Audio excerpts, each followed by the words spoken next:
Untuk kisah kali ini masih melanjutkan dari kisah yang sebelumnya, sebuah kisah dari tulisannya akun Twitter Lakon Story. Dan untuk kisahnya sebuah kisah yang berjudul Lelayu, Berita Kematian. Dan sebelum kita lanjut ke ceritanya, tekan dulu tombol like video ini dan jangan lupa tekan juga tombol subscribe channel ini. Dan nyalakan juga lonceng notifikasinya agar tidak ketinggalan cerita-cerita lainnya dari channel ini. Dan buat teman-teman yang pengen membaca langsung ceritanya, nanti silahkan saja kunjungi linknya yang nanti akan saya sertakan di kolom deskripsi. Dan seperti apa untuk kelanjutan dari kisah ini, langsung saja kita masuk ke ceritanya.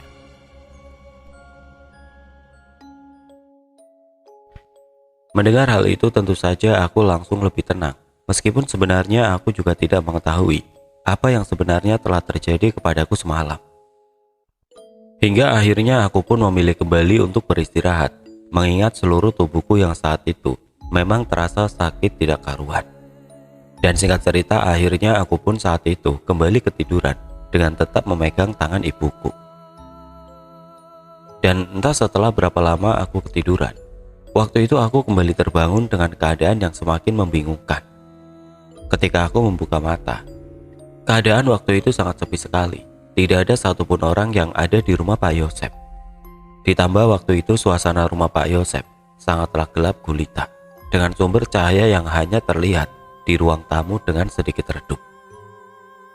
Aku pun saat itu juga bisa memastikan bahwa sumber cahaya tersebut adalah lilin.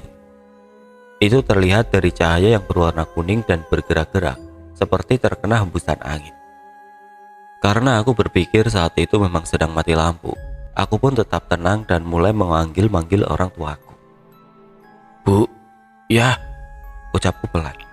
Dan setelah beberapa kali aku memanggil orang tuaku dan tidak mendapatkan jawaban, akhirnya saat itu aku pun mulai panik dan kebingungan. Hingga akhirnya, dengan badan yang masih sakit, aku pun perlahan berdiri dan berjalan pelan ke arah sumber cahaya tersebut. Ketika aku sampai di sumber cahaya tersebut, aku kembali sangat terkejut, karena saat itu aku tidak menjumpai siapapun. Keadaan waktu itu benar-benar sangat sepi, dengan suhu udara yang kurasakan waktu itu benar-benar terasa berbeda dari biasanya. Waktu itu, aku merasakan suhu di rumah Pak Yosep ini sangatlah dingin sekali. Hingga tanpa terasa tanganku mulai bergetar karena kedinginan.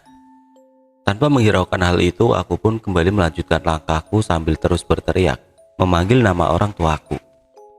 Dan akhirnya, aku pun kembali terkejut saat aku mengintip ke arah luar rumah. Waktu itu, aku melihat pemandangan yang tidak seperti biasanya. Meskipun gelap, biasanya dari sini masih terlihat jalan setapak yang ada di depan rumah. Bahkan biasanya juga terlihat pos ronda yang kebetulan terletak berdampingan dengan rumah ini. Namun saat itu aku tidak melihat semuanya. Masih sangat jelas diingatanku, waktu itu keadaan di luar rumah sangatlah gelap gulita. Melihat semua itu tentu saja seketika aku langsung gemetar ketakutan dan mulai panik tidak karuan. Dan yang paling membuat aku kaget adalah di tengah-tengah aku masih kebingungan dengan keadaan sekitar. Waktu itu aku tiba-tiba mencium aroma bunga melati yang sangat pekat. Saat itu tentu saja aku semakin ketakutan dan mulai menangis perlahan. "Ya, Bu, kalian di mana?" ucapku pelan. Karena tidak kunjung menjumpai siapapun, akhirnya aku pun mulai frustasi dan berteriak memanggil nama kedua orang tuaku. Hingga akhirnya ketakutanku semakin menjadi-jadi ketika aku mendengar suara lompatan yang aku duga kuat adalah suara lompatan pocong. Suara tersebut melompat perlahan seolah datang dari kejauhan. Blak, blak, blak. Mendengar hal itu tentu saja aku langsung kebingungan dan berlari ke arah semua pintu yang ada di rumah Pak Yosep ini untuk memastikan jika semua pintu sudah terkunci rapat. Namun ketika aku sedang memastikan pintu dapur rumah Pak Yosep, aku sempat melihat pemandangan yang sangat mencurigakan. Waktu itu aku melihat banyak sekali kulit telur ayam yang berserakan di lantai dapur rumah Pak Yosep ini. Bahkan aku juga masih mengingatnya jika sebagian kulit telur ayam yang pecah tersebut masih baru dan masih terlihat sisa-sisa isi telur yang masih kelihatan segar.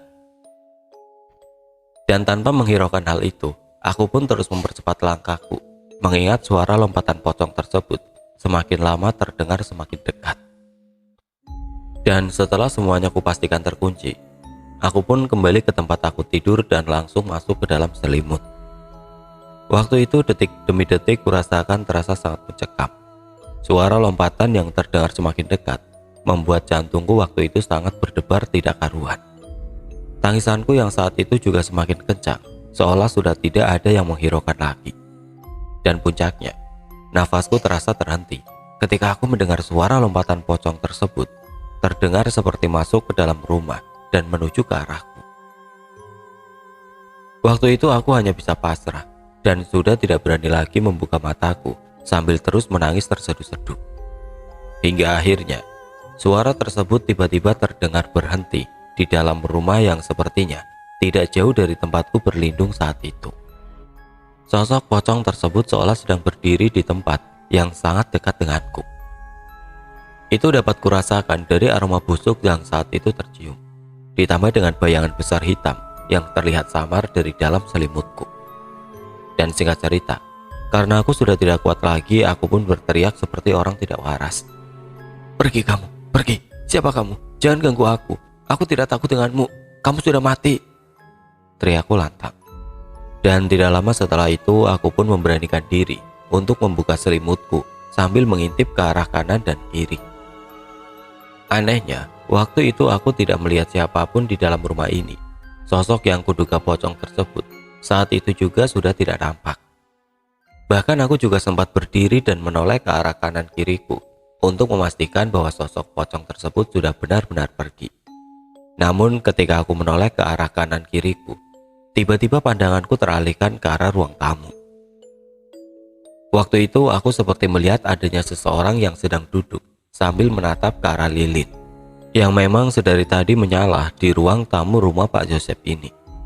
Melihat hal itu, aku pun langsung berteriak memanggilnya karena aku mengira itu adalah ibuku. "Bu," ucapku sambil bergegas ke arahnya.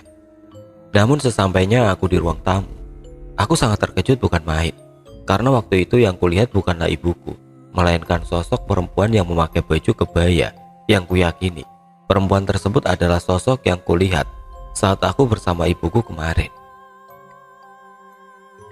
Hal itu kukuatkan dengan baju yang dikenakannya memang benar-benar sama persis. Ditambah kerudungnya yang juga masih tetap sama, digelantungkan di bahunya. Tapi sayangnya saat itu aku tidak bisa melihatnya dengan jelas seperti apa wajahnya, karena selain dia sedikit menunduk. Saat itu keadaan memang masih gelap meskipun adanya cahaya lilin yang menyala di depannya. Melihat hal itu, langkahku langsung terhenti. Mataku melotot dan sekujur tubuhku kembali bergetar tidak karuan. Karena aku merasa perempuan tersebut berbahaya. Waktu itu aku pun kembali melangkahkan kakiku mundur perlahan. Namun ketika aku melangkah mundur, pandanganku lagi-lagi teralihkan dengan adanya sosok lain yang tiba-tiba ada di sampingku. Sosok tersebut berada tidak jauh dariku sambil berdiri seolah sedang melihat semua aktivitasku. Waktu itu aku melihat dengan sangat jelas bahwa sosok tersebut adalah sesosok pocong. Mata yang sangat hitam ditambah pipi yang berlubang membuat aku sudah tidak bisa menahan teriakan. "Pocong!" Saat itu aku pun langsung berteriak dan berlari ke arah dapur dan segera keluar melalui pintu belakang rumah ini.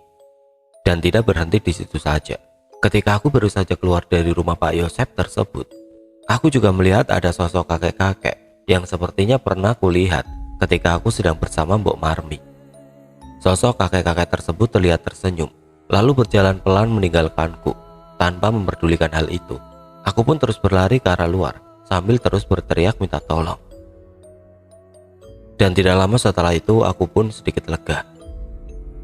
Karena saat itu dari kejauhan aku seperti melihat adanya Mbok Marmi yang terlihat melambaikan tangannya seolah memanggilku. Melihat hal itu tentu saja aku langsung berteriak sambil mempercepat lariku menuju ke arah Mbok Marmi. Sambil sesekali terseok-seok, merasakan kakiku yang memang saat itu terasa sakit sekali. Mbok Marmi, aku di sini, Mbok." Namun anehnya waktu itu Mbok Marmi bukannya menunggu kedatanganku. Beliau malah terlihat melangkah pergi meninggalkanku. Masih teringat jelas di kepalaku senyumannya yang terlihat sayu sambil mengenakan jari kesayangannya. Beliau melangkah pergi seolah tidak memperdulikanku. Waktu itu tentu saja aku kembali berteriak sambil tidak berhenti berlari. Loh mbak, mbak tunggu. Dan ketika aku masih berteriak memanggil Mbok Marmi, tiba-tiba telingaku berdenging kencang. Kepalaku mendadak pusing, hingga mataku berkunang-kunang.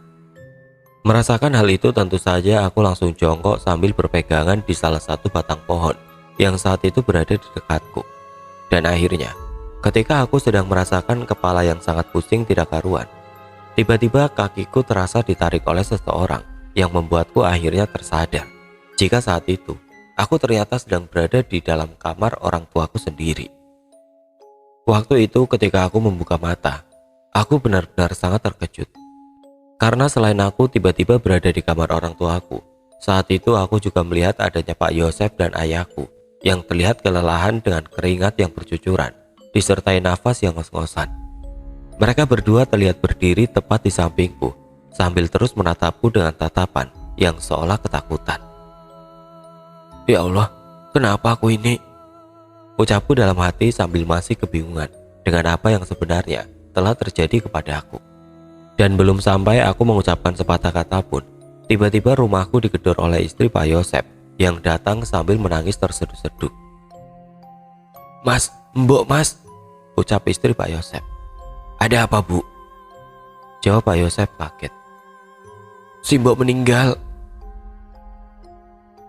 Mendengar hal itu tentu saja kami semua yang ada di ruangan tersebut seketika terkejut dan seolah tidak percaya dengan apa yang dikatakan oleh Bu Yosep. Innalillahi wa inna ilaihi raji'un. Dan dengan tidak lama-lama lagi malam itu ayahku dan Pak Yosep pun akhirnya bergegas pergi meninggalkanku. Sudah, kamu tidur saja dulu, biar cepat sembuh, ucap ayah sambil berjalan pergi meninggalkanku. Tanpa menjawab hal itu, aku pun waktu itu hanya diam sambil mengangguk karena seluruh tubuhku yang juga masih terasa sakit tidak karuan. Dan di sela-sela aku mencoba beristirahat, aku pun kembali mengingat kenangan bersama Mbok Marmi saat beliau masih hidup. Semasa hidupnya beliau adalah sosok yang sangat penting bagiku. Selain pernah mengasuhku, beliau adalah salah satu panutan dalam hidupku. Mengingat hal itu tentu saja aku langsung meneteskan air mata dan ikut merasakan kesedihan atas meninggalnya Mbok Marmi. Kemarin sepertinya aku masih melihatnya, pikirku dalam hati. Dan setelah mengingat semua itu, akhirnya aku pun memutuskan untuk tidak lagi beristirahat dan segera pergi ke rumah Pak Yosep agar aku juga bisa mendoakan almarhum Mbok Marmi sebelum besok pagi dimakamkan. Singkat cerita, saat itu akhirnya aku pun pergi keluar rumah menuju rumah Pak Yosep. Namun baru sekitar 10 meter aku melangkahkan kakiku keluar rumah, tiba-tiba aku mendengar suara orang memanggil namaku yang saat itu terdengar dari arah dalam rumahku. Sel. Mendengar hal itu aku pun langsung menoleh ke arah sumber suara tersebut dengan perasaan yang sedikit terkejut. Dan ketika aku memalingkan badan, ternyata saat itu ibukulah yang nampak berdiri di sela-sela pintu sambil melihat ke arahku. Sebenarnya waktu itu aku juga sempat heran dengan keberadaan ibuku, karena sebelumnya aku merasa tidak menjumpai siapapun di dalam rumahku setelah ayah berpamitan pergi ke rumah Pak Yosep. Loh, itu ibu? Kok ibu di rumah? Perasaan tadi di dalam rumah aku nggak lihat siapa-siapa deh. Dan tanpa memikirkan hal itu, aku pun langsung berjalan kembali sambil menjawab panggilan ibuku. Iya bu. Mau kemana? Mendengar hal itu perasaanku seketika kebingungan. Selain merasa heran dengan pernyataan ibu, waktu itu aku mendengar ada yang berbeda dengan suara ibuku. Suara ibuku saat itu sangatlah berbeda dari biasanya. Waktu itu, aku mendengar suara ibuku terdengar lebih besar dengan nada yang sedikit lebih pelan dari biasanya. Bahkan masih teringat dengan jelas di kepalaku. Saat itu, suara ibuku terdengar serak, seperti orang yang sedang sakit tenggorokan. Ke rumah Mbok Marmi bu, Mbok Marmi meninggal. Ibu kok masih di rumah? Tadi kupikir ibu sudah ada di rumah almarhum Mbok Marmi, jawabku sopan. Dan tanpa menjawab pertanyaanku, saat itu ibuku hanya tersenyum sayu sambil menjulurkan tangannya, seraya mengajakku masuk kembali ke dalam rumah. Melihat hal itu tentu saja aku langsung menuruti perintah ibuku dengan berjalan kembali masuk ke dalam rumahku. Ibu, nggak apa-apa bu. Waktu itu ibuku hanya diam sambil terus menuntunku ke arah ruang tamu. Dan ketika aku berjalan di samping ibuku, saat itu aku benar-benar terkejut. Karena aku pun baru menyadari jika pakaian yang dipakai ibuku waktu itu sama persis dengan pakaian yang dipakai oleh sosok perempuan yang sempat beberapa kali kulihat. Balutan baju Jawa kuno dengan selendang yang juga diselempangkan di pundaknya membuat aku seketika teringat dengan sosok wanita tersebut. Baju ibu kok sama dengan yang dipakai perempuan kemarin ya? Pikirku dalam hati. Melihat semua itu, tentu saja aku langsung gemetar dengan jantung yang mulai berdetak tidak karuan. Dan sesampainya di ruang tamu, aku pun langsung duduk sambil melihat ke arah wajah ibuku, yang saat itu ternyata juga terlihat berbeda dari biasanya. Wajah ibuku saat itu terlihat pucat dan kaku. Tunggu saja, sebentar lagi datang, ucap ibu, dan hanya mengatakan hal itu. Waktu itu ibuku tiba-tiba langsung berjalan pergi meninggalkanku. Loh, Bu, kemana? Tanyaku sambil melihat ibuku yang saat itu terlihat berjalan pelan ke arah kamarnya. Karena aku mulai curiga dengan tingkah ibuku yang saat itu terlihat aneh. Aku pun waktu itu langsung berdiri dan bergegas mengikuti langkahnya. Bu, gimana sih? Ucapku sambil berjalan mengikuti langkah ibuku yang terlihat masuk ke dalam kamar tidur.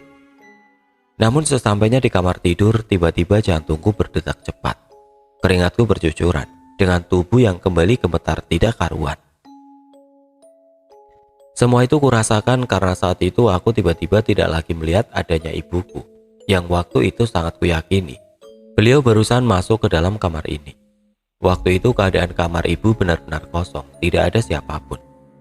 Loh, kok hilang? Melihat hal itu tentu saja aku langsung kaget dan segera memanggil-manggil ibuku dengan perasaan yang semakin tidak karuan. Bu! Dan tidak berhenti di situ saja. Di sela-sela aku masih berteriak memanggil nama ibuku.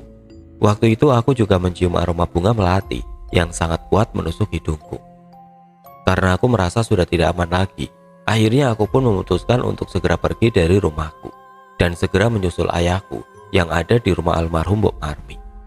Namun ketika aku masih berjalan keluar dari kamar tidur orang tuaku, lagi-lagi aku mendengar suara yang sangat kuyakini bahwa suara inilah yang menjadi sumber dari setiap kejadian-kejadian aneh yang akhirnya menimpaku.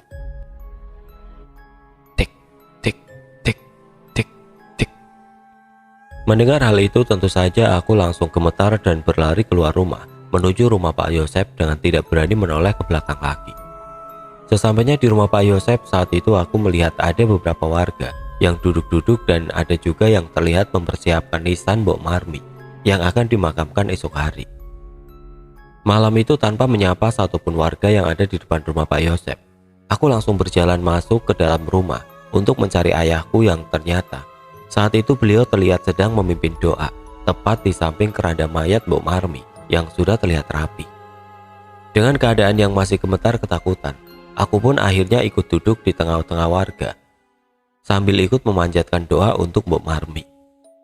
Bahkan aku pun masih ingat, saat itu aku juga melihat Bu Yosep yang sedang menangis terseduh-seduh di salah satu sudut ruangan yang ada di rumah ini. Melihat hal itu, aku pun kembali ikut merasakan kesedihannya, mengingat Mbok Marmi semasa hidupnya memang benar-benar orang yang sangat baik hati. Dan belum selesai aku ikut merasakan kesedihan keluarga Pak Yosep, tiba-tiba pandanganku teralihkan ke salah satu sudut ruangan rumah ini. Malam itu, lagi-lagi aku melihat sosok kakek-kakek yang sering sekali menampakkan wujudnya kepadaku ketika aku berada di dalam rumah ini. Tapi kali ini berbeda. Sosok kakek-kakek tersebut waktu itu sangatlah jelas sekali terlihat. Karena selain lampu rumah yang saat itu menyala terang, waktu itu sosok kakek-kakek tersebut berada tidak jauh dariku. Masih teringat jelas di kepalaku kulit keriput dengan matanya yang ambles ke dalam, membuatku tidak akan mungkin melupakannya. Bahkan waktu itu aku juga melihat tangan kakek tersebut berputar ke samping, seperti bengkok tidak karuan. Melihat hal itu tentu saja aku seketika berteriak ketakutan. Mendengar hal itu, tentu saja seluruh orang yang ada di rumah Pak Yosep langsung berhenti berdoa dan bersama-sama menoleh ke arahku. Malam itu tentu saja aku langsung menangis ketakutan karena sudah merasa tidak kuat lagi dengan semua kejadian ini. Melihat hal itu, ayahku yang sebelumnya duduk di barisan paling depan, beliau langsung berdiri dan menghampiriku dan langsung memelukku sambil membisikkan sesuatu. "Istighfar, tidak usah dilihat," ucap ayah pelan. Setelah mendengar bisikan ayah, tentu saja aku langsung terkejut bukan main, karena aku mulai sadar jika ayahku sepertinya juga mengetahui apa yang waktu itu kulihat. "Saya sudah tidak kuat lagi ya," ucapku sambil menangis. Waktu itu seluruh orang yang ada di ruangan Pak Yosef seketika memandangiku dengan pandangan yang aneh. Mereka terlihat seperti seolah juga mengetahui tentang kondisiku yang saat itu sepertinya bisa melihat makhluk tidak kasat mata. Itu terlihat dari senyuman beberapa warga yang ditunjukkan kepadaku, seraya memberi tanda bahwa semuanya baik-baik saja. Melihat hal itu, aku pun kembali menangis sambil memeluk erat tubuh ayahku. Dan tidak lama kemudian, aku pun langsung diajak ayahku pulang supaya aku lebih tenang. "Ayo, pulang dulu. Ayah belum selesai, nak," ucap ayahku. "Aku tidak berani pulang ya. Itu tadi waktu di rumah, aku dituntun ibu terus aku ditinggal ke kamar. Ku cari lagi, ibu sudah tidak ada." Mendengar hal itu, ayahku yang sebelumnya terlihat tenang dengan keadaanku, tiba-tiba langsung terlihat kaget dan seolah tidak percaya dengan semua perkataanku. "Ibu memakai kebaya coklat lengkap dengan kerudungnya. Aku takut ya." Dan rupanya setelah mendengar semua penuturanku, waktu itu ayahku terlihat sangat kaget dan langsung memelukku erat. Dan tanpa menjawab semua perkataanku, waktu itu ayahku langsung memanggil salah satu orang yang ada di depan rumah Pak Yosef, yang saat itu aku ketahui beliau adalah salah satu warga yang sedang ikut berada di rumah Mbok Marmi. "Wan, minta tolong antarkan Sally ke rumah mertuaku ya. Aku mau selesaiin jenazah Mbok Marmi dulu. Nanti kalau sudah selesai, langsung kususul," ucap ayah. Dan singkat cerita, aku pun malam itu bersama Mas Ridwan menuju ke rumah kakekku yang letaknya memang lumayan jauh dari rumahku. Dan sesampainya di rumah kakek, aku sangat terkejut bukan main, karena waktu itu aku melihat ibuku ternyata sudah ada di situ. Malam itu ibu terlihat berbaring di dalam ruang tengah rumah kakekku dengan wajah yang sudah pucat dengan banyaknya luka lebam yang ada di bagian wajah dan kaki. Melihat hal itu tentu saja aku langsung kaget dan kembali menangis sambil berlari ke arah ibuku. "Ya Allah, Bu!" Namun anehnya ketika aku berlari mendekati ibuku, aku langsung ditarik oleh kakek, seolah aku tidak boleh mendekati ibuku yang saat itu terlihat tidak sehat. "Ibu kenapa, kek?" ucapku sambil berteriak histeris. Dan tanpa menjawab hal itu, aku pun oleh kakekku langsung dibawa keluar rumah dan diajak duduk di kursi yang ada di teras depan rumah kakekku. Waktu itu akhirnya aku pun perlahan mulai mengetahui apa yang sebenarnya terjadi denganku dan keluargaku. Malam itu tiba-tiba kakek menceritakan sedikit demi sedikit apa yang sebenarnya kuhadapi. "Aku sebenarnya sudah tahu kalau akhirnya akan seperti ini," ucap kakek memulai percakapan. "Mbak Yuni itu kenapa, Mbah?" Saut Mas Ridwan yang saat itu memang masih di situ dan belum kembali pulang. "Anakku ini sudah tidak kuat, Wan. Setelah ini, sepertinya gantian Sally." "Ya itu, Sally juga sudah ditakutin terus," jawab kakek sambil melihat ke arahku. Mendengar percakapan itu tentu saja aku hanya diam meskipun sebenarnya waktu itu aku sangat kaget tidak karuan. "Maksudnya gimana sih, Mbah?" tanya Mas Ridwan. "Hasan itu sudah lama menjadi wadah jin orang-orang. Kalau sampai tidak kuat, pasti keluarganya yang akan jadi korban," terang Abah singkat. "Loh, kok bisa, Mbah?" imbu Mas Ridwan. "Jadi begini ceritanya. Waktu itu, dan belum sempat kakekku bercerita tentang ayah, aku pun langsung memotong cerita kakek dan kembali menanyakan sesuatu yang kuanggap lebih penting. "Asi itu siapa, kek?" ucapku memotong percakapan. Mendengar nama itu, kakekku yang sebelumnya duduk santai tiba-tiba langsung melotot seolah tidak percaya dengan apa yang aku katakan.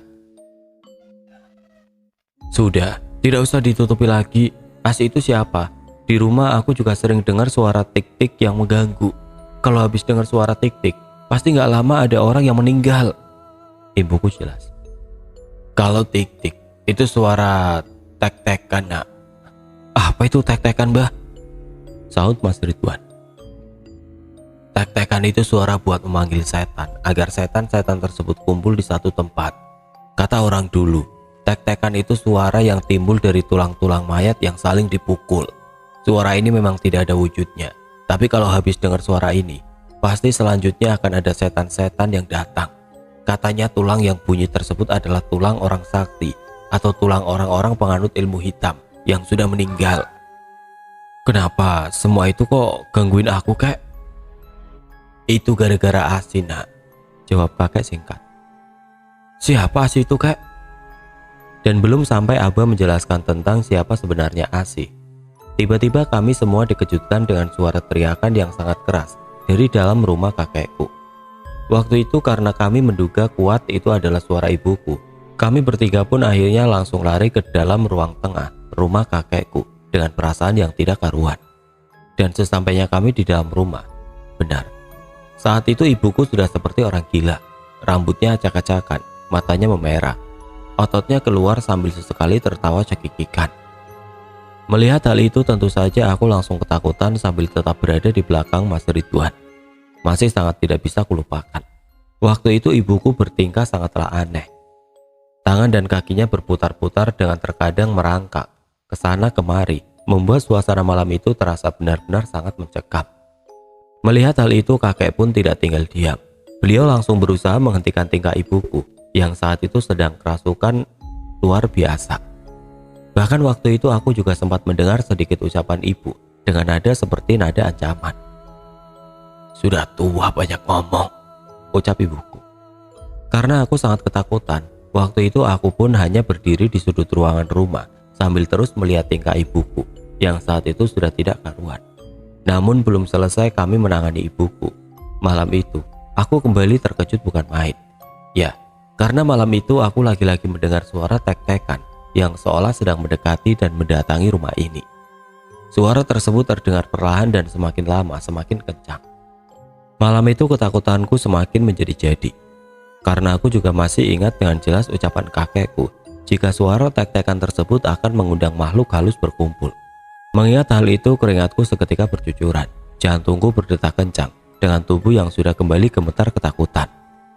Dan akhirnya ibuku pun saat itu bisa diatasi oleh kakekku dengan sedikit upacara pengusiran dan ditambah dengan doa-doa yang tidak begitu jelas bisa aku dengarkan. Dan singkat cerita, akhirnya ibuku pun pingsan dengan keadaan yang semakin mengkhawatirkan. Namun tidak berhenti di situ saja. Waktu itu kami mendengar suara tek-tekan tersebut tidak hanya keras, tapi sekarang terdengar seperti sudah berada di dalam rumah kakekku ini. Bau yang tiba-tiba tercium semerbak wangi, ditambah dengan suhu yang mendadak dingin, membuat kami semua yang ada di dalam rumah itu seolah-olah sudah dikepung oleh makhluk halus. Wan, tolong ikat kaki Yuni dengan kuat ya. Ikat jadi satu dengan ranjangnya, ucap kakek tiba-tiba. Sally, kamu duduk di samping ibumu ya, Nak. Mengajilah sebisanya. Dan tanpa menunggu lama-lama lagi, aku pun langsung bergegas mengambil kursi dan duduk di samping ibuku yang saat itu sudah tidak sadarkan diri. Sudah, Wan, cepat tutup semua korden. Pintu-pintu rumah ini juga pastikan sudah terkunci. Setelah ini kita berzikir dulu di sini sampai keadaan aman. Kamu gak usah pulang dulu, daripada ada apa-apa nanti di jalan. Mendengar hal itu, Mas Ridwan pun terlihat langsung bergegas berjalan ke sana kemari, sambil memastikan semua pintu yang ada di dalam rumah ini sudah terkunci dengan aman. Selain tidak tahu apa yang akan terjadi, kakekku di kampung ini memang dianggap sebagai sesepuh desa. Hal itulah yang membuat setiap perkataannya jarang sekali dibantah oleh siapapun. Malam itu, aku memang belum melihat apapun yang terjadi di rumah ini, selain suara tek-tekan yang memang terdengar terus-menerus. Namun anehnya kakekku bertingkah seolah akan ada sesuatu yang akan terjadi di dalam rumah ini. Itu terlihat dari sikap kakek yang tiba-tiba masuk ke dalam kamarnya dan mengambil sajadah serta tasbih yang langsung digelar di samping ranjang ibuku dan memulai berzikir, yang kemudian disusul oleh Mas Ridwan yang saat itu duduk tepat di belakang kakekku. Melihat hal itu, aku pun ikut berdoa sambil menoleh ke sana kemari, memastikan bahwa tidak ada apa-apa yang akan mendekati kami. Dan akhirnya, semua persiapan dan perkiraan kakek jika ada sesuatu yang akan terjadi ternyata benar.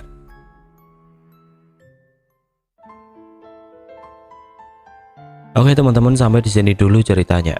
Nantikan kelanjutan kisah ini di video berikutnya. Agar tidak ketinggalan, klik tombol subscribe channel ini dan nyalakan lonceng notifikasinya. Wassalamualaikum warahmatullahi wabarakatuh.